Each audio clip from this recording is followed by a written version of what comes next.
বাবা খালি ওই বাড়ি মামার কথা কয়। মামা বলে কোন থেকে যায় বলে 1000 টাকা কামাই করে, খালি মামার দেশা দেয়। আজকে জামুছে মামার বলে, দেখি মামু যদি কামে নিয়ে যায় হাতে করিয়া। মামু বলে চাও না আল্লাহ রাখছে বলবে না কোন থেকে এলে? ও কই না, এই হাজিরা করবো গেছিলাম বুঝছাও। আচ্ছা আচ্ছা আচ্ছা। বাবা খালি রাগায়। কে?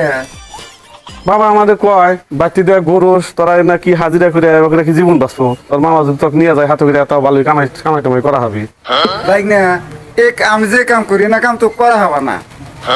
পারম গো, না না আসলেই পারবা না। নিয়ে আইনো একটা বার। পারবাই না, আসলেই পারবা না। তো এক কাম করো, আমার নিয়ে একবার নিয়ে তুমি দেয়া হই, আমি পারি না না পারি। না এগুলা কাম কেউ পারবো না। দান করলে গেলে জান্নাত পাওয়া যায়। দেন কিছু দেন, দেন গো। না আমরা না আর তো মানুষ টানুষ দেখি না, যাই গে আমরা রাস্তায় বলি হ্যাঁ কামাই আঙ্গতে পারে কেরা। এটা মামা দেখি, ও মামার তালি এই কাজ। শালার বাইক না আমার পাঁচ নাকছি দি বাইক না এনে হয়েছে। মামু তোমার তালি এই ব্যবসা। আমার তুমি কোন থেকে আইলে গো? আমার পাঁচ নাকছ নাহি। পাঁচ নাকি নাই, ওই জন্য তো বাবা প্রতিদিনই কয় তোর মামার আউজা আউজা কামাই, এই ব্যবসা তোমার। বারে বারে আমি কইলাম যে তোমরা পারবা না, ব্যবসা পারবা না।